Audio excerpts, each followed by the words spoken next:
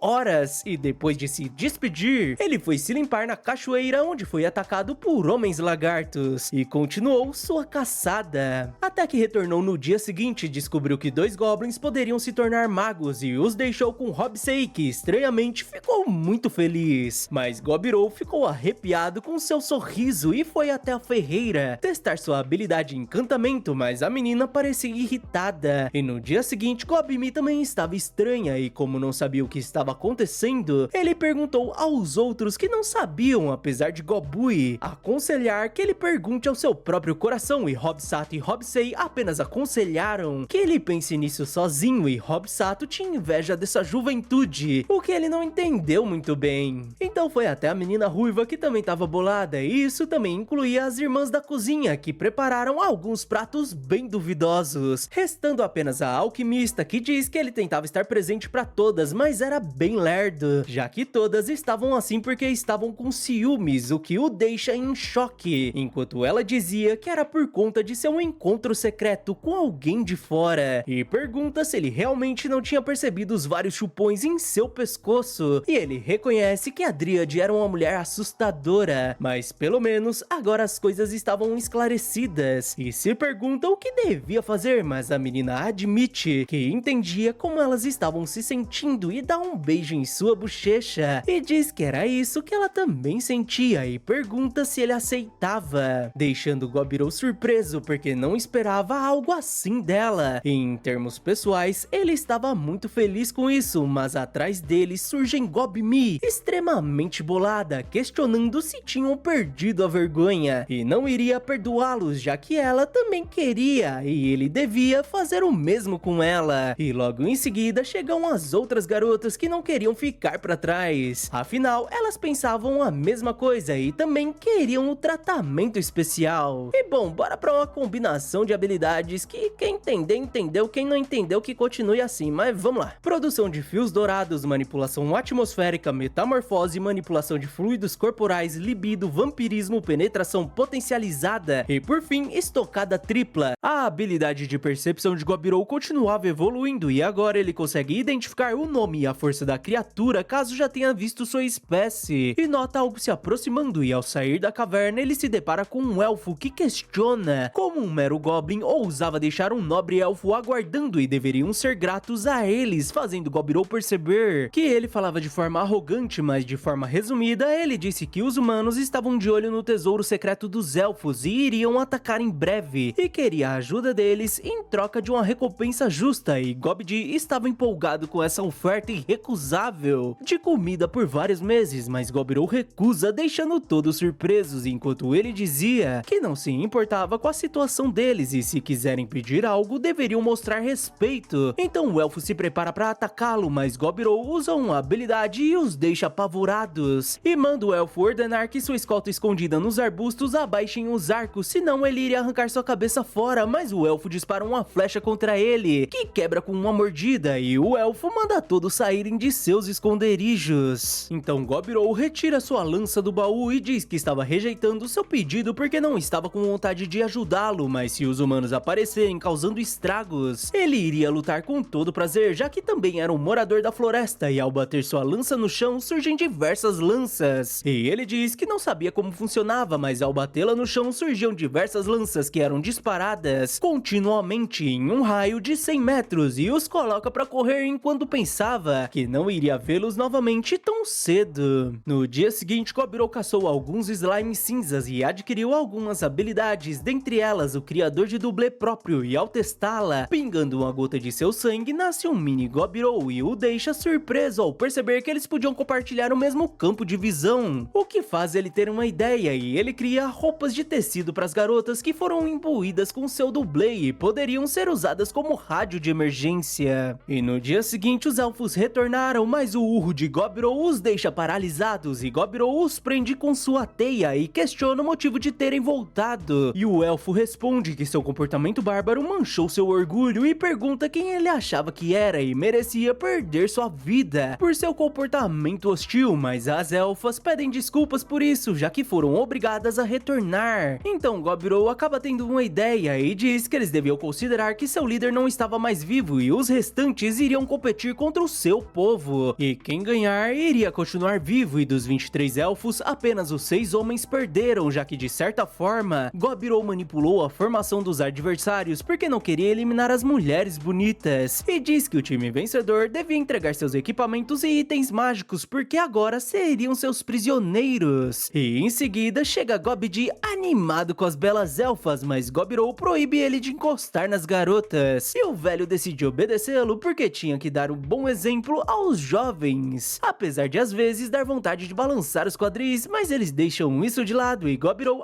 acaba com o líder dos elfos. E no outro dia, Gobkit alcança o nível 100 e desperta como um ogro, deixando Gobirou empolgado, porque o seu desenvolvimento não tinha sido normal e sim uma variante, e sua pele foi queimada pela bênção do semideus do fogo, e sua textura brilhante e dura como o aço seria pela bênção do semideus da guerra. E Gobkit diz que desde que Gobirou se tornou um ogro, ele não conseguiu um oponente à altura e até pensou que não poderia alcançá-lo novamente, mas agora eles poderiam lutar. Então os dois começam um combate de força bruta, mas Gobirou acaba vencendo, já que quando se tratava de técnica de luta, ele ainda era o melhor, apesar de Gobkit possuir uma força bruta absurda que faz Gobirou admitir que ele realmente era seu rival. E naquela noite, Gobirou viu uma silhueta dentro da caverna que pedia desculpas e ele se perguntava quem ele seria, mas o homem diz que isso era o mínimo que ele podia dar, e Gobirou adquire um familiar secreto e acorda durante a noite se perguntando o que tinha acontecido. Mas no dia seguinte, Gobu o leva até a menina de óculos, que o apresenta um novo Hobgoblin que tinha potencial para se tornar um clérigo e se chamava Gobdi, mas Gobirou muda o foco e pergunta a Hobsei que nova forma seria essa, e a menina explica que evoluiu assim que acordou e se tornou uma meio Lorde Feiticeira, mas ela tinha algumas marcas nos braços que essa raça não possuía, e agora estava explodindo de poder mágico e queria testar para ver o quão forte tinha se tornado. Então os dois vão até a floresta, onde a menina manipula e dispara várias bolas de fogo com maestria e poderia fazer isso mais 20 vezes, mas Gobirou diz que isso era o suficiente e tinha certeza que em breve ela se tornaria uma verdadeira Lorde Feiticeira. E claro que ela recebe novos equipamentos para acompanhar sua evolução, e Gobirou pensa que o motivo de estar tendo diversas evoluções rápidas na aldeia seriam por conta dele. Tinha uma teoria no qual os goblins evoluíam após um mês de vida, dependendo das condições em que cresciam, e devia estar feliz com todos os seus colegas fortes, mas também tinham alguns que não cresceram nesse novo ambiente. E quando ele e Gobkit retornam da caçada, ele nota alguns goblins se retirando e pergunta para onde eles iriam, e o Goblin responde que era impossível para eles, já que os mais novos estavam os deixando para trás, apesar deles estarem dando duro, e por isso decidiram ir embora, e se quiser os eliminar, ele poderia ir em frente, mas Gobirou pede que eles se cuidem, e como trouxeram apenas o próprio equipamento deles, ele não teria motivos para detê-los, e como sua última misericórdia, ele os dá um presente de despedida que seria uma faca de mitril que cortava muito bem. E um tempo depois, ele encontra um orc carregando um humano sem vida, mas que parecia ter uma habilidade peculiar, então depois de eliminar o orc, ele comeu o humano e ganhou a habilidade Domador de Monstros, e à noite a alquimista finalmente conseguiu criar álcool. Então eles fizeram um banquete onde Gobirou anunciou que os goblins da geração passada deixaram a aldeia, e caso mais alguém queira ir, estava livre e até receberia um presente seu, mas ninguém se manifestou e eles comemoraram. E no dia seguinte, Gobirou usou seu sangue para criar objetos que sirvam como transmissores, e Gobmi fica maravilhada que isso tinha funcionado. E depois de uns dias, Gobui atacou um tricórnio e Gobirou teve uma ideia, já que ele parecia ileso, e experimentou a habilidade Domador de Monstros e conseguiu domar a criatura, que era uma ótima escolha como primeiro familiar, e com o passar dos dias ele foi domando mais criaturas, como um urso e os lobos. E no dia 59 aconteceu algo que o deixou surpreso, e a menina ruiva estava se saindo bem nos combates, e conseguiu derrotar vários kobolds, apesar de Gobirou tomar o cuidado para ela enfrentar um de cada vez, e quando ele começou a comer um deles, a menina pediu para experimentar e Gobirou permitiu, mas algo estranho aconteceu e a garota ganhou uma nova ocupação, que se chamava Soldado Noir, e agora tinha que comer monstros para continuar viva, mas pelo menos teve um aumento significativo em suas habilidades, e em seguida Gobidi o avisa que mais um Goblin tinha sido atacado por humanos, e faz Gobirou perceber que a guerra entre os humanos e os elfos iria começar. Mas no dia 60 ele é acordado por sua habilidade de detecção e se pergunta o motivo dos kobolds estarem fugindo e quem estava atrás deles. Então Gobirou organizou todos e ordenou que deixassem os kobolds passarem, e se depara com vários guerreiros esqueletos, e Gobmi inicia o ataque com a besta, mas nenhuma das flechas teve efeito contra eles, e Gobkit avisa que tinham que fazer algo, já que eram muitos, senão eles estariam perdidos, e Gobirou detecta algo grande atrás das hordas de esqueletos, e talvez seja quem esteja criando as criaturas. E durante o combate, Hobsato fica encurralada e derrota um dos esqueletos com as mãos, fazendo Gobirou perceber que a fraqueza dele seria o combate corpo a corpo, então manda todos largarem as armas e começam a destruir as criaturas facilmente. E ele também manda eles aproveitarem para ganhar alguma experiência, mas depois de um tempo ele decide terminar com isso em 10 segundos, e manda todos recuarem enquanto começava seus vários ataques, até chegar do lado de fora onde estava a fonte dos esqueletos, e consegue o derrotar com 3 segundos de vantagem, ficando surpreso por ter sido tão rápido. E agora Gobirou também podia criar esqueletos. E depois de ganhar diversas habilidades, ele vai até os kobolds que se ajoelham e o chamam de senhor, e Gobirou descobre que eles acabaram desenterrando o tesouro de Velvet por engano, o que despertou seu guardião, o grande soldado esqueleto. E para escapar do avanço dos esqueletos, eles se arriscaram fugindo para a caverna onde vivia o ogro malvado e sombrio, e Gobirou pergunta que história era essa de honrado senhor, afinal ele tinha eliminado vários de sua espécie. E o kobold diz que sabia disso, mas no mundo se aplicava a lei do mais forte e eles só estavam vivos graças à sua ajuda. Então Gobirou decide cuidar dos feridos antes de conversarem sobre isso e admite que não entendia o motivo, mas parece que cada vez vez apareciam mais bandos interessados em se juntar a ele.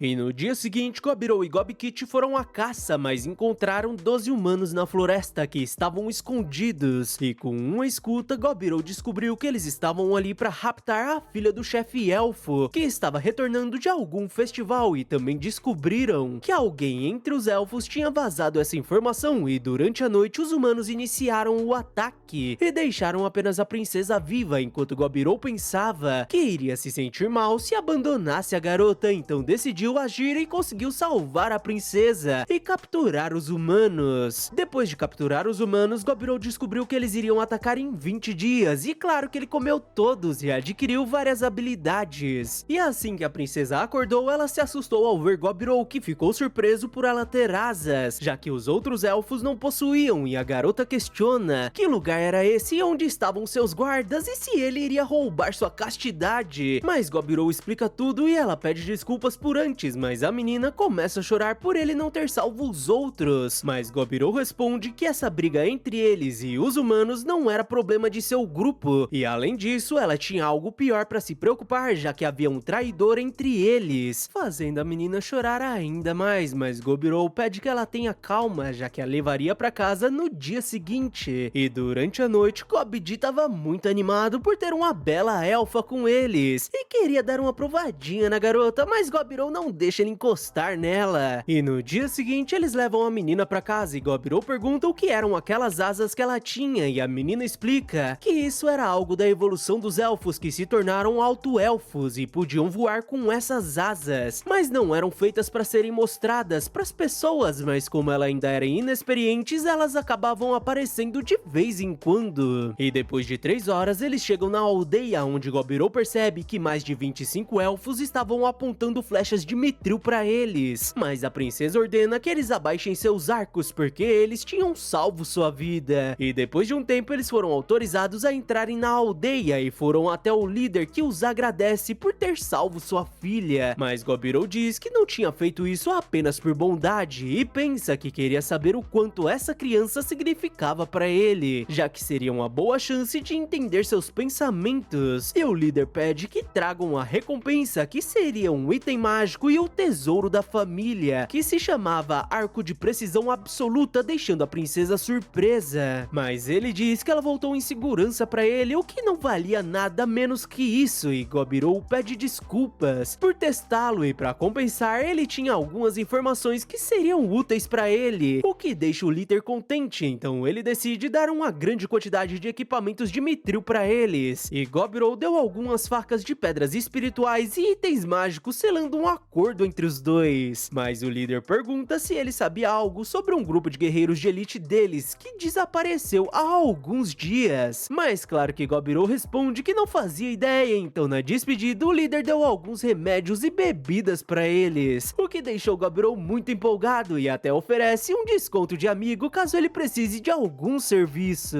E naquela noite Gobirou se deliciou com o vinho, mas ao acordar ele percebeu que Gobmi evoluiu para uma variante de Dafir, que recebeu a bênção do deus do gelo, que deu a ela a capacidade de criar e manipular grandes quantidades de gelo, e agora ela possuía uma habilidade de olhos malignos que seduziam os inimigos para lutarem entre si, e Gobirou achava sua aparência um pouco familiar, mas também tiveram outras evoluções, e 8 goblins se tornaram Hobgoblins, enquanto Gobui evoluiu para uma meia lorde da terra, que possuía uma habilidade de manipular o solo e podia detectar joias, e Hobsato se tornou uma meia lorde sangrenta, e era capaz de controlar e transformar o sangue em armas. Mas Gobirou tem se perguntado o que seriam essas formas que todos possuíam, apesar de serem diferentes e pareciam com suas tatuagens, e que todos diziam que elas davam algum poder, mas ele esperava descobrir com o tempo. Mas Gobdi estava tão empolgado com essas evoluções que ele decidiu dar novos nomes para todos. E agora, Hobsei seria Feitiçei, Gobmi, Dami, Hobsato, Sanguessato, Gobui, Terrai, Gobkit, Ogrokit, Gobdi, Hobdi e por fim Gobirou, que seria Ogrou, que não ligava para isso. Mas ele estava se preparando porque assim que a guerra entre humanos e elfos se iniciar, eles iriam pedir sua ajuda, então distribuiu alguns comunicadores para os kobolds e convenceu as elfas de uma maneira peculiar a se juntar a eles, já já sabe, né? A estocada tripla rolou a noite toda. E agora o contingente de treinamento teve um grande aumento e Gobirou criou alguns esqueletos para que eles pudessem praticar. E ele descobriu que se controlasse a quantidade de mana, ele poderia criar outros tipos de mortos-vivos. E eram ótimos oponentes para praticar e ganhar experiência, apesar de serem purificados em segundos na luz do dia. E agora ele estava focando no treinamento dos kobolds, já que a aldeia possuía mais de 100 membros. E depois de pegar os pertences na antiga caverna deles, eles a destruíram, para que nenhum esqueleto apareça novamente. E Ogrou estava surpreso pelos kobolds se moverem tão bem na floresta, e graças a isso conseguiram capturar vários lobos para se tornarem familiares de Ogrou. E naquela noite a ferreira terminou de restaurar o machado dele, que tinha sido danificado pela batalha com o urso vermelho. E agora estava incrível graças às diversas pedras espirituais que a garota tinha usado, já que ela tinha se tornado uma ferreira elemental por conta da experiência adquirida com as pedras espirituais. Mas no dia seguinte, Ogrokit foi até Ogrou pedir conselhos amorosos, já que ele sempre teve uma queda por Terrai. Mas isso não deixa Ogrou surpreso, afinal ele não era muito sutil, e Ogrokit pede sua ajuda desesperadamente, fazendo Ogrou admitir que até sentia uma sensação quentinha em seu coração, e aconselha que ele conte tudo que sente pra ela essa noite, já que tudo iria dar certo. Então naquela noite, Ogrokit disse que queria ser feliz junto com a garota, que se emociona e admite que sentiu o mesmo. E no dia seguinte, Ogrokit estava extremamente empolgado e cheio de energia, fazendo Ogrou perceber que a declaração de amor correu muito bem. E na verdade, Terrai tinha conversado com Dami sobre isso no dia anterior, então os dois prepararam o cenário para eles. Mas Ogrou esperava que Ogrokit não fique muito animado e deixe Terrai esgotada. Certeza que ele tava falando sobre a estocada única do amigo, né? Mas enfim, Ogrou fica mais tranquilo porque percebe que a menina também estava empolgada, e Ogrokit estava tão empolgado que Ogrou deixou os esqueletos ajudando ele a descarregar essa energia. E após o treino, o quarteto de sempre saiu pra caça e encontraram diversos insetos que nunca viram antes. E Ogrou adquiriu diversas habilidades além de materiais resistentes, mas o que mais chamou sua atenção seria a habilidade Exoesqueleto, que ao ativar criou uma armadura parecida com as de super-heróis, que era incrivelmente resistente, se regenerava além de dispersar os impactos. Mas Ogrou achava que ela chamava muita atenção, e ao desativar, ele volta sem roupas, já que suas roupas normais foram usadas para criar o exoesqueleto, o que era uma pena porque ele gostava daquela roupa de pele de urso vermelho. Mas a habilidade Conchas de Exoesqueleto é ativada e registra a armadura Dignidade do Urso Vermelho, Rei das Bestas, e avisa que ele poderia cadastrar mais 4 formas adicionais, deixando Ogrou animado porque assim ele consegue registrar outras formas de combate, como aéreo e marítimo. E além disso, com a habilidade Criação de Elitro, agora ele podia criar asas de inseto e podia voar, apesar de ser difícil de controlar. E no dia seguinte amanhece chovendo, então Ogrou decidiu ficar na caverna e foi até a menina ruiva de cabelo curto, que tem progredido bastante e agora até parecia um Doberman furioso em vez de um filhotinho fofo. E depois ele foi até a ferreira, que ultimamente tem visitado os elfos com frequência e discutido novas ideias de armas, e graças a isso conseguiu desenvolver uma besta de repetição. E sobre as irmãs cozinheiras, elas também conseguiram uma nova ocupação e se tornaram chefes de cozinha, e Ogrou ajudou elas a criarem pratos de seu antigo mundo. E depois ele foi até a alquimista para falar sobre a fabricação de itens mágicos, e ela mostrou um item feito com osso de esqueleto, e esse prego tinha a capacidade de congelar localmente o alvo. E como era a primeira coisa que ela produziu desde que conseguiu a habilidade Criador de Itens, ele devia pensar nele como se fosse ela e cuidar direitinho dele. Uma indireta forte pro estocada, né? Mas voltando, Ogrou fica envergonhado com a brincadeira dela enquanto ela o abraçava, e claro que as garotas pegam eles juntos. E lá vamos nós pra uma noite de estocada tripla. Mas no dia seguinte os elfos foram até eles a pedido do chefe, e ao entrarem na caverna eles passaram por seus antigos companheiros, mas os comunicadores tinham um efeito de disfarce e os deixou com uma aparência de elfos negros. E o elfo começa a falar que os humanos estavam avançando na floresta e possuíam grande força, então eles seriam incapazes de expulsá-los, e por isso veio garantir sua ajuda. E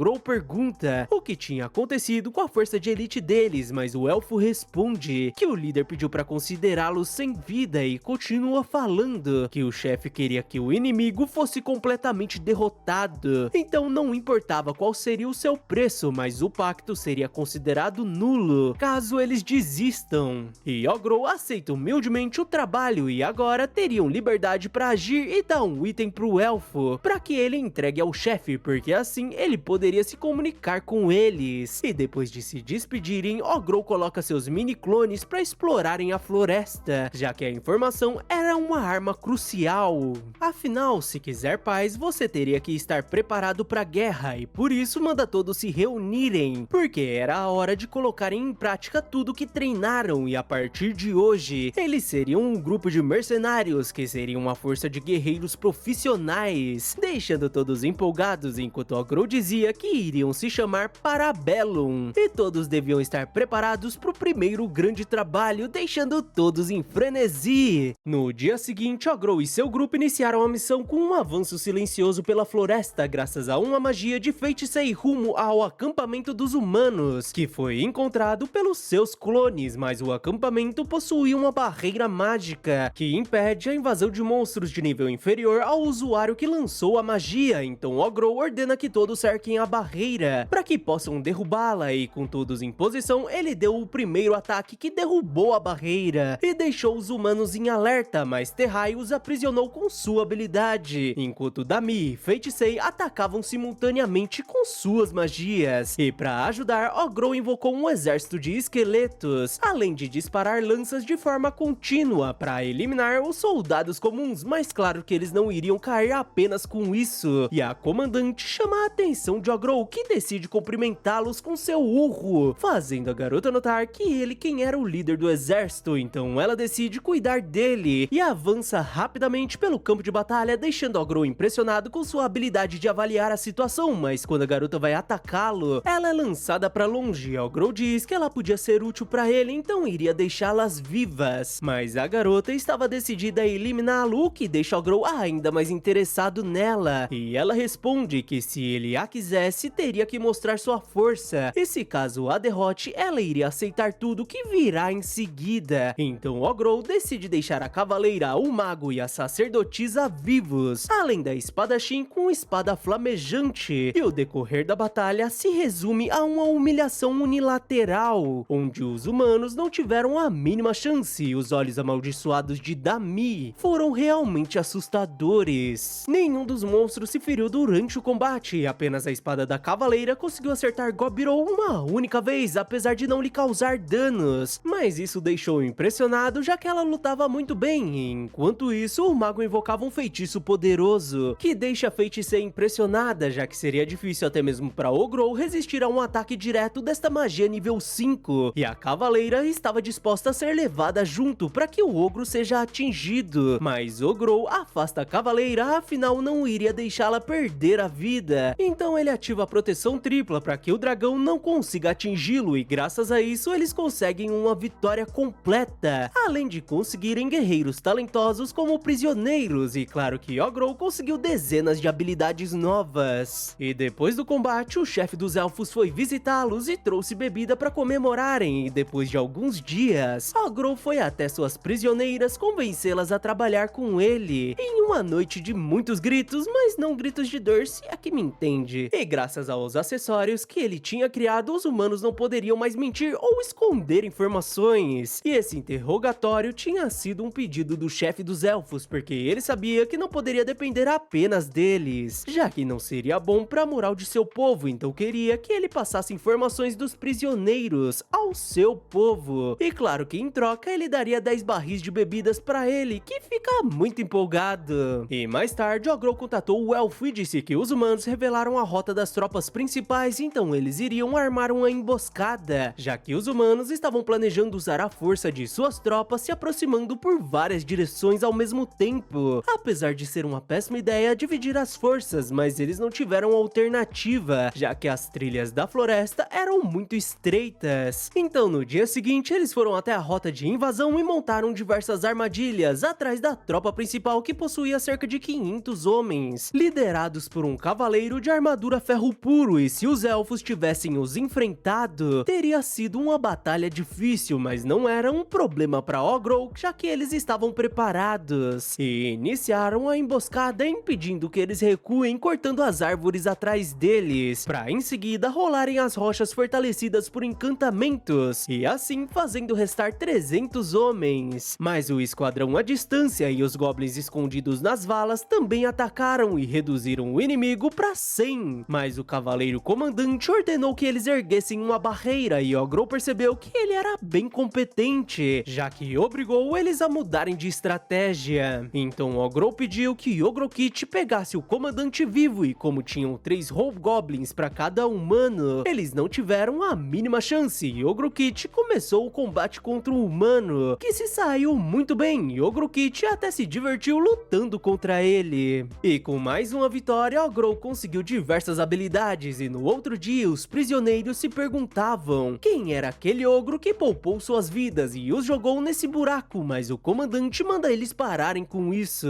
Afinal, tinham sorte de ter algo para comer e um lugar para dormir, mas os homens reclamam, afinal ele veio de família plebeia, mas o ruivo não liga para eles. E mais tarde, Ogrol questiona o motivo dos humanos estarem atacando os elfos e o ruivo conta que a princesa do reino Stambert pegou uma doença estranha, que era 99% fatal, mas em breve ela iria se casar com o herdeiro do trono do Império Kilika. Então o rei ordenou que encontrassem uma cura e com o esforço de todo o reino eles encontraram o que procuravam. E a cura milagrosa estava na mão dos elfos na profundeza da floresta. E era feito com a bênção da semideusa da mata, então a ganância humana provocou esta guerra, já que os humanos eram uma espécie que apenas causava problemas. E Ogrol admite que provavelmente se sentia assim porque também já foi um humano, deixando o ruivo curioso. Mas enquanto isso, durante uma escavação, Terrai encontra uma fonte de água quente, que deixou todos empolgados, já que agora eles tinham uma fonte termal, que Ogrol diz que ajudava no poder curativo e até deixava a pele macia, e assim eles aproveitam a água quentinha. Mas no dia seguinte, Ogrol teve a ideia de aproveitarem os prisioneiros para um novo treinamento, já que a ideia era que todos possam melhorar suas habilidades de comando em uma situação onde foi necessário dar instruções para cada tipo de arma e assim conquistar o adversário. E Dami e Feiticei foram muito bem, ao contrário de Ogrokit e Sanguessato. Mas alguns humanos murmuravam, se questionando por que esses goblins nojentos treinavam para batalhar em equipes, mas o ruivo ficou cansado de enfrentar esqueletos. Então foi até Ogrol e perguntou se poderia enfrentá-lo, deixando ele surpreso com sua coragem, e mesmo quando seus colegas cederam, ele continuou encarando sem ter nenhum medo, causando uma ótima impressão. Então Ogrol usa uma magia no humano, senão ele acabaria deformado, e assim os dois começaram a lutar, mas claro que ele não teve a mínima chance, e Ogrol teve que curá-lo, mas Ogrokit também quis lutar contra o humano, já que foi estimulado pelo seu espírito de luta, e a alquimista diz que seria uma pena se ele tivesse apodrecido na masmorra, e a ruiva acha aquilo incrível. Então as irmãs cozinheiras falam que nesse caso elas iriam ficar com Ogrol só pra elas, deixando a menina aflita. E mais tarde o ruivo contou que veio de uma nação onde muitas raças mistas viviam e por isso se dava melhor com eles do que com os nobres, e aliás ele nunca entendeu o motivo deles odiarem tanto os mestiços, e admite que esse lugar onde mestiços, monstros e humanos viviam juntos era incrível, já que dava pra ver que ele conseguiu liderar todos com habilidade. E talvez o deus do destino deva estar pregando uma peça nele, que não queria mais lutar pelos cavaleiros imperiais, e sim sob as ordens de Ogrol, que pensa que tinha um coração mole pra esse tipo de olhar sincero, então decide retirar sua coleira de servidão, porque era melhor fazer bom uso de quem tinha talento,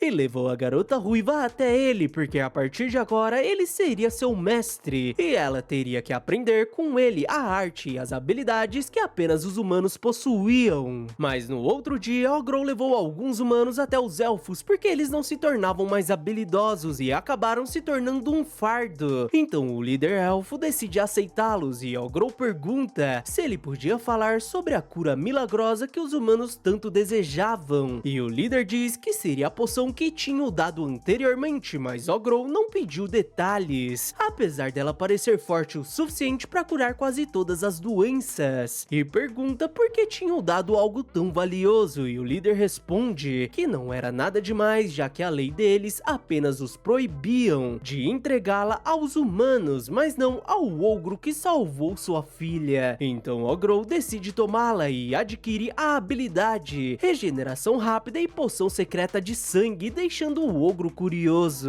Então ele decide cortar seu dedo e com apenas uma gota ele restaura os ferimentos de um dos humanos por completo, e se pergunta o que tinha acontecido e admite que era assustador, já que tinha sido apenas uma gota. Ele se questiona o que aconteceria se alguém tomasse uma grande quantidade, e se pergunta se seu nível de poder estava alcançando proporções extremas. E após alguns dias, Ogrou e seus companheiros voltaram a atacar um acampamento, mas esse ataque durou apenas 20 minutos. E no dia seguinte, Ogrou foi junto à cavaleira e a garota ruiva até o acampamento dos elfos, gerando alguns comentários sobre as humanas, mas ele disse que elas não precisavam se preocupar. Afinal, o chefe não era rude igual aos outros elfos. E o líder os recepciona com um banquete e iniciou a reunião os agradecendo, porque o exército humano estava por um fio e como eles não tinham nada a ganhar prolongando a batalha, ele decidiu enviar suas tropas de elite para a próxima batalha para que possam pôr um fim à guerra. E Ogrou aceitou sua decisão. Então, após analisarem os detalhes da estratégia, eles pegaram o caminho de volta para a vila e a cavaleira fez um pedido a Ogrou e afirmou que ele possuía sua lealdade, mas gostaria de cumprir o seu dever como cavaleira do reino, e pergunta se ele estaria disposto a enviar o remédio secreto dos elfos para salvar a princesa, e o faz pensar que assim o reino estaria em dívida com ele, poderia obter apoio emergencial caso necessário, mas tinha um problema nisso, e seriam os 5 grandes deuses que eram adorados neste mundo, e suas bênçãos tinham um poder incrível, o que gerava muitos conflitos religiosos, e ele mesmo possuía a bênção do deus da conclusão e origem, e caso alguém assim apareça, com o remédio poderia causar problemas futuros, mas ele acaba tendo uma ideia e responde que iria pensar sobre o pedido da garota, porque talvez tenha um jeito para fazer isso dar certo. E na noite seguinte, eles foram até o quartel do inimigo, que possuía uma segurança rigorosa, além de 2.000 soldados, contra 650 membros da organização de Ogrou, que contava com 500 elfos enviados pelo chefe, então teriam que ser cautelosos, e além disso, graças a um de seus clones, ele descobriu que iriam enviar a Ordem Hugald, e ao perguntar ao Ruivo quem eles seriam, o homem disse que era algo péssimo, já que a Ordem Hugald era formada por 8 guerreiros heróicos, que possuíam bênção dos deuses e eram poderosos individualmente, mas podiam aprimorar as habilidades dos que lutavam ao lado deles. Então, quanto maior o número de aliados, maior o perigo, o que deixou Ogrou extremamente empolgado em descobrir o sabor que possuíam. E Ogrou dá início à primeira fase do plano com seu exército de esqueletos, deixando Dami curiosa, já que estava quase amanhecendo, mas Ogrou diz que tinha feito alguns ajustes e pede que seus companheiros não deixem ninguém fugir enquanto ele avançava junto aos esqueletos até o centro do inimigo, que começa a ser atacado pelos esqueletos, mas assim que o sol nasce, eles começam a ser queimados, deixando os soldados confiantes que iriam conseguir fazê-los recuar, mas os esqueletos são cobertos por algo, deixando os soldados aflitos por eles não estarem ficando mais fracos, e Ogrou pensa que seria por conta de seus clones que foram reduzidos à forma de slime e estavam revestindo os esqueletos, enquanto Ogrou acabava com os cavaleiros. E quando destruísse esse acampamento, ele também iria fazer a estrutura de comando do inimigo desmoronar. Mas enquanto isso, os soldados acompanhavam um garoto que estava frustrado por ter que trabalhar em uma guerra insignificante, e os soldados pedem desculpas por ter interrompido sua folga, mas com o seu poder heróico, a vitória estaria garantida, já que na verdade ele era um dos heróis que fica muito interessado ao ver o ogro usando a água e os fluidos dos soldados para aniquilá-los, e depois de derrotá-los, Ogrou começa a comer. Mas o garoto interrompe sua refeição e diz que como ele não estava mais ocupado, ele poderia lutar com ele, e pelo olhar do garoto, Ogrou o identifica como Filippo, um dos membros da Ordem Hugald, o herói Ossos de Inseto, deixando Filippo impressionado impressionado por ele o conhecer, apesar de não gostar desse termo, já que fazia parecer que ele era um inseto e apesar de ser um título oficial, ele ficava irritado quando alguém que não conhecia o chamava assim. E quando ele abre os olhos, Ogro percebe que ele deveria possuir a bênção do deus dos insetos demoníacos, deixando o menino impressionado por ele saber até mesmo disso, além de ficar irritado por ele ter acabado com os soldados que ele tinha enviado. Mas o pior seria por eles terem cancelado suas férias por sua culpa. E Ogro pensa que apesar dele estar agindo como uma criança, ele emitiu uma pressão impressionante e devia ser alguém acostumado a lutar, mas Filippo fica curioso se Ogro também possuía uma bênção divina e questiona de qual deus seria. Mas como Ogro ficou quieto, Filippo decide mostrar alguns insetos que chamava de Undero e tinham sido criados ao misturar sua bênção com necromancia. E ao jogá-los no corpo dos soldados abatidos, eles começam a se mover e Ogro percebe que devia ser uma espécie de parasita, já que os corpos não estavam sendo afetados pelo sol. E Filippo pergunta se ele sabia a diferença entre um herói e um grande herói. E Ogro responde que seria algo sobre seus poderes fortes individuais e o número de aliados que poderiam capacitar. E o menino responde que ele estava certo, já que grandes heróis eram mais poderosos individualmente e apenas podiam aumentar a força de 10 pessoas, enquanto os heróis não eram tão fortes e não deixavam seus aliados tão poderosos, mas estava ansioso para mostrar o que podia fazer com 100 corpos. E os corpos se transformam em insetos que partem pra cima de Ogro, que os derrota facilmente. Deixando Filippo empolgado, o garoto decide assumir o controle das criaturas, que se tornam mais poderosas, mas mesmo assim o menino continua animado pelo ogro ainda estar vivo, já que um ogro normal não teria nenhuma chance. E além disso, ele possui uma cura muito rápida, mas questiona se ele poderia se curar disto. E faz o chão começar a tremer com a chegada da centopeia gigante, que ataca Ogro, enquanto Filippo estava empolgado por seu animalzinho de estimação favorito, Alteilme, ter chego e diz que ele era muito famoso e até foi classificado como um desastre natural. E por sorte, ele tinha o chamado de volta para esse passeio, enquanto Ogro era tomado pelo veneno. E o menino explica que apenas um pequeno toque de seu veneno causava paralisia nos órgãos e iria levá-lo de arrasta para cima, mas era impressionante que o Sr. Ogro ainda estava vivo. Mas Dami sente que tinha algo de errado com Ogro, que é jogado aos pés de Filippo, que faz carinho em sua centopeia e a manda de volta para terminar seu trabalho, porque talvez agora ele possa descobrir qual a bênção que o ogro possuía. E assim que o monstro vai embora, o garoto pede ajuda para levar o corpo, mas nota que ele tinha sumido, e Ogro o ataca de surpresa, mas o garoto consegue desviar e admite que ele tinha o deixado surpreso e pergunta como ele tinha se recuperado daquilo, apesar dele apostar que devia ser um corpo falso. Mas de qualquer forma, era incrível que ele tinha feito algo sem que ele perceba. E como seu animalzinho já estava longe, ele decide usar sua primeira arma secreta, mas antes queria fazer as apresentações, o que Ogro recusa, já que não queria que ele soubesse seu nome, deixando o garoto frustrado. Mas de qualquer modo, ele se apresenta como Filippo, que estava no 7º lugar no país, mas Ogro volta a atacá-lo, enquanto o menino dizia que ele era malvado por não ter o deixado terminar, e Ogro consegue acertar a cabeça do garoto, ou pelo menos ele achava que tinha conseguido, já que alguns tentáculos estranhos seguraram sua arma, enquanto Filippo dizia que ele o obrigou a usar sua segunda arma secreta antes da primeira, e ataca os corpos de inseto que tinha criado para finalmente formar uma armadura de inseto completa, fazendo Ogro admitir que ele estava começando a ter um cheiro delicioso e valeria o esforço de devorá-lo. Eles iniciam um combate feroz, deixando Filippo ainda mais empolgado e admite que ele era realmente forte mesmo sem ter passado pelo despertar épico, o que era estranho e desperta a curiosidade de Ogro, fazendo o menino perceber que ele não tinha ideia do que ele tinha falado, mas depois de ter o ignorado tantas vezes, ele não iria contar nada, então Ogro decide fazê-lo falar e diz que também podia ficar com essa aparência de inseto, o que Filippo acha bobagem. Mas Ogrou ativa seu exoesqueleto com a Elitro e vira praticamente um besourão, deixando Filippo impressionado. E os dois iniciam um combate aéreo, mas com um soco, Ogrou o arremessa pra longe. Enquanto Dami estava preocupada com Ogrou, já que teve um mau pressentimento e decide ir atrás dele. Mas voltamos pra Filippo, que diz que tinha sido divertido, mas já estava na hora de parar. E Ogrou questiona se ele realmente achava que iria conseguir fugir, mas o garoto estava decidido a conseguir, já que era muito bom nisso, e sai da armadura de inseto como se fosse um casulo. E Ogrou corre atrás dele, mas a armadura se move sozinho e acaba atrasando o ogro, que a destrói sem nenhuma dificuldade, o deixando frustrado por ter perdido Filippo, o herói de ossos de inseto que Ogrou estava decidido em devorar. Mas Dami finalmente o encontra e fica emocionada por ele estar bem, apesar dessas coisas nojentas. E depois do combate, Ogrou se lembra de ter criado um clone com habilidades furtivas e de ter o soltado no fundo da floresta. E esse clone foi até a tenda onde o príncipe estava junto aos cavaleiros. Mas de maneira furtiva, o clone foi até o príncipe e pediu que ele apenas o escutasse, já que sabia que ele era o próximo rei do país, além do comandante das forças reais. Mas como não tinha nenhum interesse em continuar com essa guerra, ele pede que o homem olhe dentro de sua armadura, deixando o príncipe curioso sobre quem ele seria. Mas ao checar a armadura, ele fica surpreso ao ver uma poção, e o clone diz que isso era o que ele estava precisando e devia levar imediatamente para a princesa. E o príncipe questiona se seria o remédio secreto dos elfos, mas o clone diz que agora que ele tinha isso, os seus homens não precisavam continuar perdendo a vida por nada, e se despede do garoto, que manda enviarem um mensageiro para avisar que possuem um remédio dos elfos. Enquanto Ogrou pensava que se tivesse eliminado o futuro rei, os humanos teriam enviado tudo que tinham para exterminar os elfos, e era melhor evitarem uma guerra desenfreada, porque não poderiam se dar ao luxo de perderem seus aliados e esta floresta. Mas enquanto se reagrupavam, Ogrou encontra dois soldados humanos que ficam apavorados, mas ele diz que poderiam ir, afinal a batalha tinha se encerrado e mais ninguém precisava perder a vida. E com o fim da luta, eles tinham algo importante que precisava ser feito. E com um total de 30 percas, eles se despedem de seus companheiros, já que neste mundo, aqueles que perdiam a vida precisavam ser devidamente colocados para descansar, senão retornariam como zumbis, e após algumas orações, eles foram cremados. E enquanto todos choravam por seus companheiros, Ogrou pensava que não se sentiu particularmente triste, não teve motivos para chorar ou arrependimentos, mas ele sentiu uma necessidade gigantesca de se agarrar com a vida com todas suas forças, já que aqueles que perderam não poderiam. E após a batalha, todos ganharam muita experiência, então no dia seguinte ocorreram muitas evoluções, como a de Hobby D, que se tornou um meio Lorde Santo e adquiriu uma habilidade única da raça, que criava uma barreira de luz que aguentava até 20 golpes de Ogrou. E também teve a evolução de Hobbyfu, a fanática por comidas podres, que se tornou uma Ghoul, já que ultimamente ela apenas tem comido zumbis e meio que parecia fanática por Ogrokit Hobby D, além de Ogrou, que decide ir pra longe da garota. Mas ele se depara com Hobbyme, que também tinha evoluído, e pede pra ela manter seus olhos extras fechados, deixando a menina sem jeito,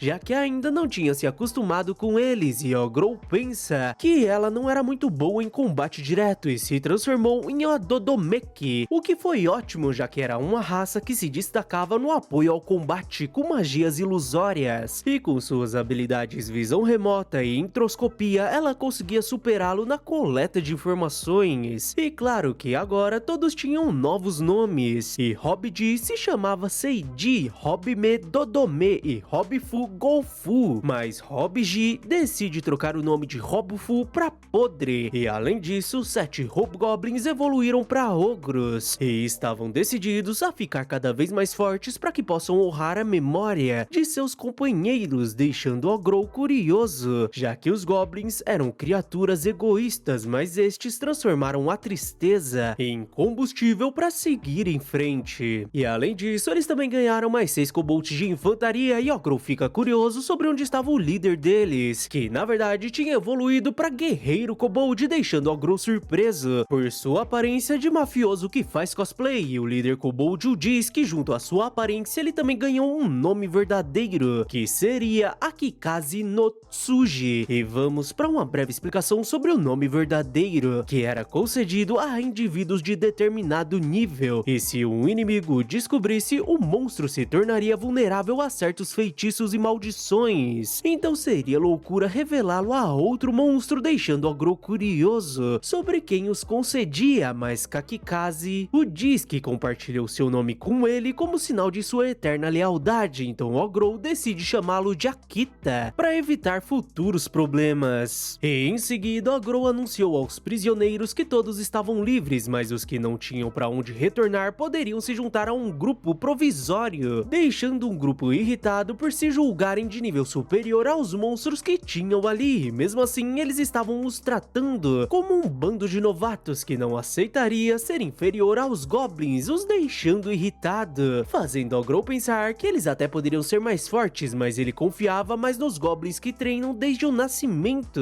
e diz que eles poderiam ir embora se não tiverem gostado, mas os semi-humanos sugerem que ele os deixe lutar contra o líder do grupo de mercenários, e se vencerem, assumiriam o controle do lugar, e Ogrou dá um passo à frente, fazendo os semi-humanos darem risada, porque tinham pensado que a Dampirken era a chefe deles, mas ele não passava de um ogro de uma espécie rara, o que mostrava o nível decadente dos mercenários deste lugar, deixando Dami furiosa, mas Ogrou pede que ela se acalme e decide aceitar seu desafio, e até permite que eles ataquem em dupla. Então o semi-humano, que se denominava Lorde das Chamas, diz que ele iria se arrepender de desafiar ele e uma Lorde da Ventania ao mesmo tempo, e os dois liberam o poder de suas armas orbes, deixando Hobby impressionado, e como Sangue Sato e Feiticeiro poderiam usá-las com o tempo, ele manda elas prestarem atenção, já que as armas orbes davam um aumento significativo ao poder de seus usuários e se consertavam ao serem danificadas, o que significava que Ogrou poderia destruir o orgulho dos dois sem nenhuma piedade, e com apenas um soco ele acaba com eles, mas acaba recebendo um soco inesperado, deixando seus companheiros preocupados, enquanto o semi-humano dizia que agora era o novo líder, mas ele acaba recebendo um soco de Ogrou, que diz que seu ataque furtivo tinha sido tão decente que ele o deixou acertá-lo, e começa a procurar pelo Dampir, que estava dando em cima de Dami, deixando Ogrou tão furioso que ele deu uma bela surra nele, tanto que até teve que usar seu próprio sangue para curá-lo. E além dos que desafiaram Ogrou, também haviam outras raças poderosas entre os membros provisórios, que demonstraram gratidão ao serem libertados de seus trabalhos forçados, então não queriam retribuí-lo com agressão, o que deixou Ogrou tão feliz em vê-los sendo razoáveis, que decidiu os dar um tratamento especial. E estranhamente, o Dampir pareceu ter gostado de apanhar de Ogrou e começou a dar em cima dele, que recebe outra surra, e assim eles conseguiram 50 novos membros provisórios, que seriam treinados por Ogrokit. Ogrou apresentou alguns anões que ajudariam a Ferreira em seu trabalho, enquanto ele fazia alguns testes com algumas habilidades, e até criou habilidades usando a síntese, combinando fraqueza à luz solar com dano à luz, o que foi uma péssima ideia, e agora ele estava exausto. Mas no dia seguinte eles decidiram reformar a base e começaram pelas fontes termais, já que pensaram em oferecê-la como serviço aos elfos, e mais tarde Ogrou usou os recrutas provisórios como teste de sua habilidade síntese durante o combate, e depois de um tempo os anões o acordaram para entregá-lo um martelo de guerra que tinham criado como sinal de gratidão, e à tarde Ogrou saiu sozinho na floresta e se encontrou com a Dríade, já que tinha pedido algo, mas claro que os dois se divertiram bastante, e ao retornar as garotas ficaram irritadas por ele estar cheio de marcas de beijo, e ele teve que trabalhar bastante durante a noite, para no dia seguinte começar uma plantação, já que precisavam de mais alimentos, e graças à Dríade agora eles tinham sementes mágicas de verduras e frutas que cresciam rapidamente, então Ogrou colocou aqueles que tinham ocupações relacionadas à agricultura para cultivá-las, enquanto pensava que às vezes fazer um trabalho saudável não era tão ruim. E no dia 89 alguns dos recrutas provisórios retornaram às suas terras, assim como seus prisioneiros de origem nobre, que antes de serem libertados passaram por uma lavagem cerebral de Dami, que usou seu mal olhado para que agora agora eles coletem informações de dentro do Império como espiões. E sobre a guerra, os humanos começaram a se retirar, já que a guerra tinha se encerrado. E o líder elfo ficou tão feliz que convidou Ogrou e seus companheiros para um banquete de comemoração, onde sua filha estava dançando, e despertou a curiosidade de Ogrou se realmente estava tudo bem convidá-los. E o líder explica que suas leis apenas mandavam evitar relações com pessoas de fora da floresta, e como os dois povos eram amigos, eles eram bem-vindos, e explica que esta era uma história muito antiga e seu irmão mais novo procurou ligação com o mundo exterior, quebrando o código dos elfos ao sair da floresta. Mas caso ele retorne, tudo que poderia fazer era garantir que essa floresta ainda esteja segura, e graças a Ogrou isso seria possível, e agora ele poderia esperar pelo seu retorno. E ao retornarem para a base, Terrai desenterrou o que restava das pedras espirituais que foram o legado do mago Velvet, e eles apenas as conseguiram graças a Returner, um carbúnculo que protegia tudo, e como sinal de gratidão, Ogrou decidiu comer esse último lote e ganhou diversas habilidades. E depois ele começou a criar algo novo usando os ossos dos esqueletos, fundindo seus ossos com sua habilidade para criar um esqueleto centopeia que as garotas achavam arrepiante, mas Ogrou o usaria como veículo para levá-las para uma cidade humana, deixando a ruiva curiosa sobre se ele estava as expulsando, mas Ogrou responde que tinha prometido devolvê-las quando as conheceu e gostaria que elas decidissem se iriam ficar ou não quando chegassem na cidade. Então no dia 91 eles finalmente terminaram a construção das termas, e o guerreiro ruivo notou que a menina estava muito distraída e perguntou o que estava acontecendo, e a menina questionou se realmente tinha que voltar para uma cidade humana, e ele responde que não tinha como saber, mas não parecia que o chefão estava com pressa de se livrar delas, deixando a menina pensativa. Então no dia seguinte as garotas coletaram algumas coisas para vender na cidade, enquanto Ogrou pensava que as ter por perto para o dar o conhecimento que faltava foi uma verdadeira bênção. E com os preparativos prontos, eles fizeram uma festa de boas-vindas, e o Lorde das Chamas e seu grupo aconselharam que ele levasse um representante da raça Lorde para ajudá-los a entrar na cidade, o que Ogrou não queria. Mas finalmente chegou o dia da viagem, todos se separaram em equipes, e Ogrou alertou que todos deviam ter 4 coisas em mente, que seriam: primeiro, reunir informações sobre o exterior; segundo, tentar resolver qualquer problema que encontrarem sozinhos; terceiro, todos no grupo deviam tentar subir de nível; e por fim, deviam continuar vivos. E agora eles poderiam partir, e Ogrou decidiu levar o grupo dos Lordes, enquanto todos estavam ansiosos, e com isso cada grupo seguiu caminhos separados, o que com certeza deixaria as coisas um pouco calmas, pelo menos por um tempo. E Ogrou acreditava que ganhou muito por morar ali, onde encontrou muitas pessoas incríveis que exigiram um pouco de criatividade para lidar com elas, mas ainda existiam muitas presas poderosas neste mundo apenas esperando para serem devoradas. E como destino de seu grupo, ele definiu o local onde as meninas estavam indo quando as conheceu, e seria a cidade da guarnição Triente. E ao chegarem na cidade, Ogrou e seu grupo causam uma grande confusão, já que era meio suspeito um ogro no grupo de humanas, mas graças às irmãs, eles conseguiram chegar em uma hospedaria, onde Ogrou pediu que as garotas usassem esse tempo em que ficariam na cidade para decidirem se iriam ficar ou se voltariam com ele, uma decisão que ele promete respeitar, afinal, elas tinham sido atacadas e forçadas a ficarem na floresta, e ele pensa que não gostaria de deixá-las para trás, mas tinha feito uma promessa. E depois disso, a Ruiva o levou na guild, enquanto as garotas vendiam as coisas que tinham trago, e nesse período, Ogrou foi atacado algumas vezes e teve que deixar essas pessoas desacordadas, e até tentou conseguir alguns trabalhos na guild, mas para isso ele precisava se registrar como aventureiro, e depois de cuidarem disso, ele decidiu coletar algumas informações e mudou sua forma para como era em sua vida passada, já que assim chamaria menos atenção. E andando pela cidade, ele ouviu vários comentários sobre um ogro tatuado andando por todo lado, o que foi um grande problema, já que ogros tinham fama de serem selvagens, e dessa forma ele não iria conseguir divulgar seu grupo mercenário. E quando Ogrou entra em um beco, ele é atacado por um grupo que não teve a mínima chance e após comê-los ele nota que todos usavam o mesmo anel e acaba escutando um garoto reclamando com algumas pessoas que usavam o mesmo anel e o menino dizia que eles tinham prometido soltar a garota quando ele pagasse o que foi pedido, mas o bandido responde que ele era muito ingênuo e o garoto se prepara para obrigá-los a mostrar onde a princesa estava, fazendo Ogrou perceber que isso causaria um grande problema e decide salvar o garoto, que quase é eliminado, e após dar uma bela surra nos bandidos, Ogrou implantou seus clones em seus corpos para descobrir seu esconderijo e os deixou fugir, fazendo o garoto questionar o motivo dele ter os deixado vivos, mas Ogrou o repreende, porque isso não era jeito de falar com quem salvou sua vida, e além disso, ele tinha um motivo para ter os deixado vivos, e se este era um problema que ele precisava manter em segredo, então deveria falar com o cartão e chamá-lo e mostra sua forma verdadeira, fazendo o menino questionar quem ele seria, e enquanto ia embora, Ogrou dizia que era apenas um mercenário. E naquela noite, o garoto foi até Ogrou e revelou que a princesa estava na cidade, em segredo, e usou disto para escapar da escolta, antes de ser levada por aquelas pessoas, o que Ogrou diz não ser um problema, já que sabia onde eles estavam, e seria em uma casa abandonada de férias de algum nobre, e claro que Ogrou foi ao resgate da princesa, e descobriu que tudo foi planejado, já que tinham muitos atritos dentro do reino, e após colocar fogo na casa, ele mandou o garoto manter segredo sobre o ocorrido e deveria falar que a princesa quem organizou tudo, e ele acabou sendo forçado a concordar com aquilo, e o garoto pergunta se não deveria ao menos contar ao rei para que nunca mais aconteça, mas Ogrou pediu a Genki que usasse sua hipnose para resolver aquilo, e antes do garoto recuperar seus sentidos, eles saíram de cena, e no dia seguinte, Seiji disse a Ogrou que alguns goblins tinham nascido, o que deixou Ogrou feliz, já que a nova geração tinha nascido, mas também estava aflito, já que era o dia que iria receber a resposta das garotas, e claro que todas escolheram continuar ao seu lado, e até já estavam prontas para partir, mas em seguida ele foi surpreendido pela princesa moleca que estava o esperando, já que na noite anterior não tinha conseguido falar com o ogro quem salvou sua vida, deixando as meninas curiosas sobre quem ela seria, e a menina se apresenta como a filha da primeira rainha do reino Stambert,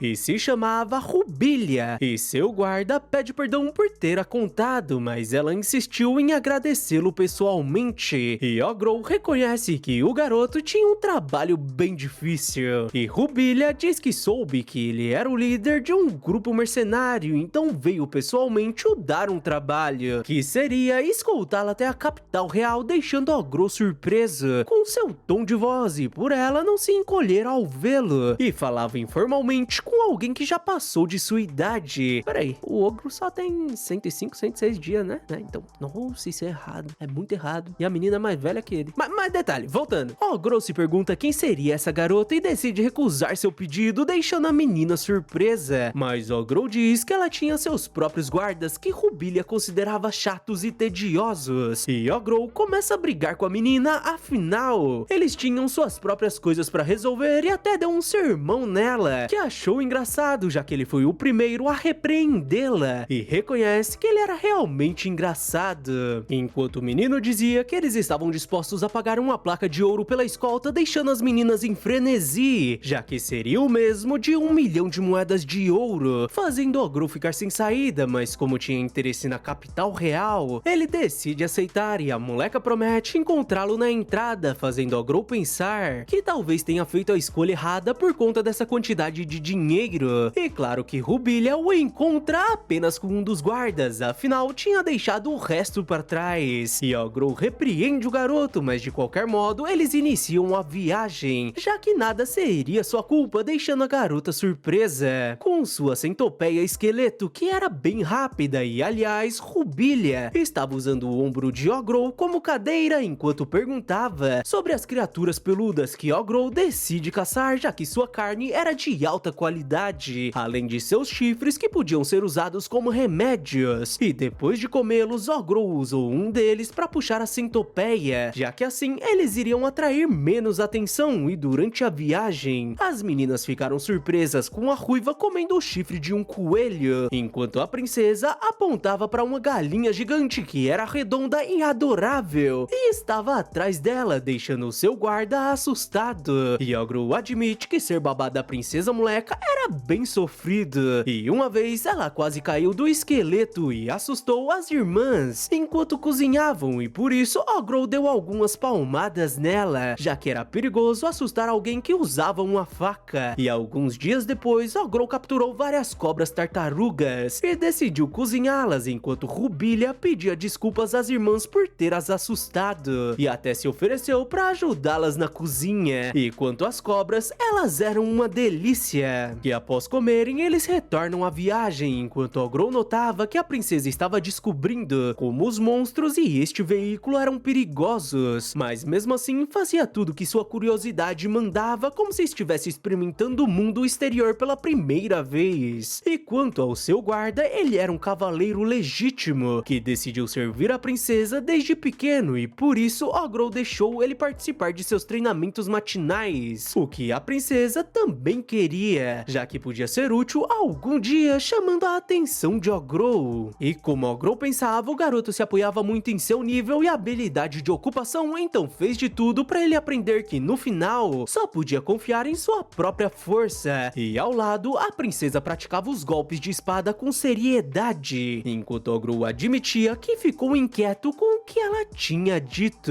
E durante a noite, eles discutiram sobre a rota do dia seguinte, já que se seguissem a fenda seria mais rápido, mas era o caminho mais perigoso, já que era a estrada onde as águias do penhasco faziam seus ninhos, e essas águias seriam as criaturas mais poderosas das montanhas, já que possuíam uma toxina paralisante, e além disso, aquele lugar também tinha uma classe líder, que seria a Águia de Jade, que possuía uma bênção, e se a encontrarem, eles seriam caçados, então seria melhor evitá-la. Mas claro que Ogro decide caçá-la. E no dia seguinte, os lords ficam apavorados, já que era uma péssima ideia ir atrás da Águia de Jade, enquanto Ogro enfrentava as águias do penhasco, que se tornaram frango frito. E apesar das coisas estarem indo bem, Ogro teve um mau pressentimento e mandou todos permanecerem na carruagem, deixando as meninas preocupadas, enquanto Ogro estava diante da Águia de Jade e pedia desculpas a elas, mas tinha decidido tentar comer todos os inimigos que encontrasse pela primeira vez. E após uma hora de combate, os lords se questionavam se ele iria conseguir, e Dami diz que estava tudo bem, já que quando ele lutou contra o urso vermelho, ele demorou a noite toda, mas conseguiu vencê-lo. Mas o Lorde diz que aquilo era apenas uma variante do urso pardo e não se comparava à Águia de Jade, então precisavam descobrir um jeito de escapar caso ele perca a vida, o que Dami se recusava, já que se ele perdesse, ela mesma iria eliminar o pássaro. E a Lorde do Vento nota que as coisas ficaram quietas, e ao saírem, eles se deparam com o braço de Ogro, e o Lorde diz que sabia que isso iria acontecer e precisavam fugir. Mas enquanto isso, Ogro pensava que apesar de seu desejo de continuar lutando desta forma, ele precisava encerrar a brincadeira e pega seu braço novamente, e ao comê-lo, ele o regenera, deixando todos impressionados, enquanto Ogro agradecia o monstro por ajudá-lo em seu treinamento,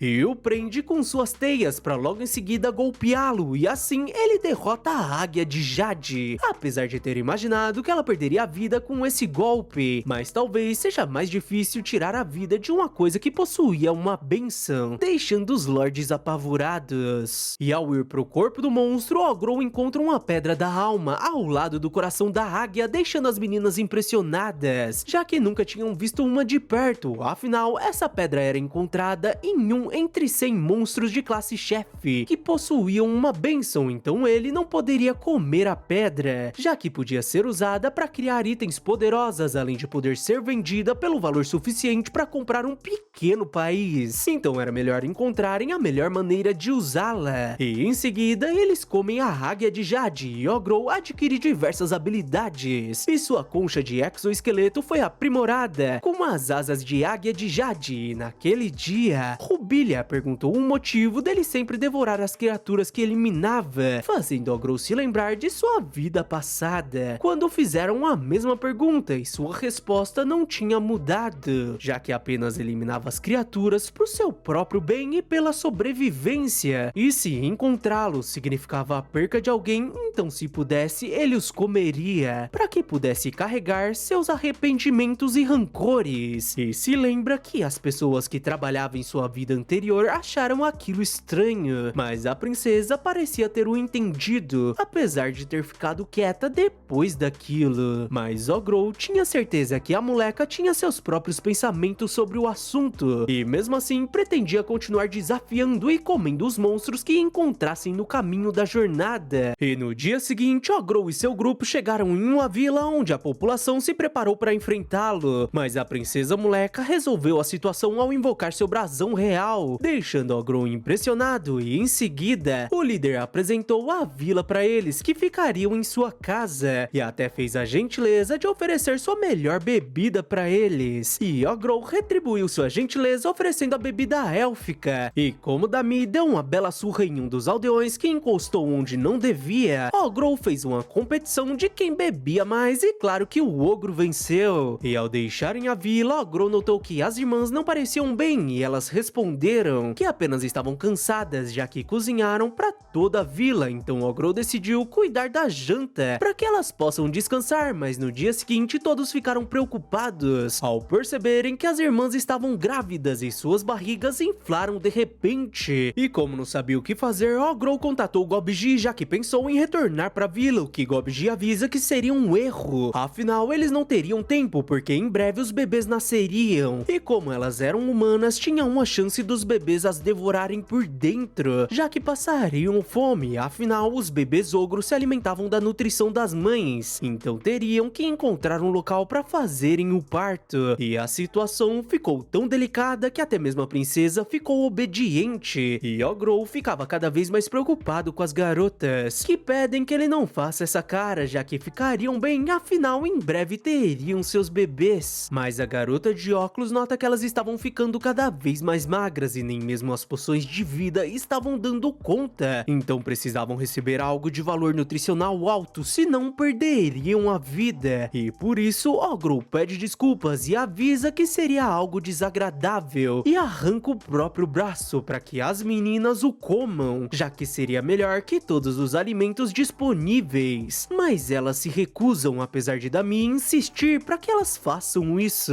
já que ele poderia recuperar os membros sem problema. Mas as meninas continuam resistindo e Ogrou pensa que elas até poderiam odiá-lo por aquilo, mas não as deixaria perder a vida. Então devora o próprio braço e as beija para enfim alimentá-las, e diz que não poderia perder elas e nem as crianças. E depois de um tempo eles encontram uma caverna onde cuidariam do parto, então Ogrou criou camas para as irmãs e tentou manter as coisas sob controle com uma mistura de cura e anestesia, e admite que nem sabia quanto tempo tinha se passado, mas a criança da irmã mais velha foi a primeira a atingir a maturidade. Então Ogrou entrou em contato com Seiji e pediu para ele prestar atenção, já que iria mostrar algo que ele provavelmente iria precisar lembrar para replicar na base. E assim Ogrou inicia uma cesariana usando um bisturi que tinha criado enquanto mantinha anestesia e cura fluindo. E no dia 111, Ogrou se tornou pai de 2 crianças. E com o sucesso da cirurgia, a irmã mais velha teve uma menina e a mais nova um menino, que nasceram saudáveis. E as garotas também estavam bem graças às habilidades de Ogrou, que as curaram por completo, enquanto ele estava sem acreditar que aquilo o deixou abalado, mas estava feliz que tudo tinha dado certo.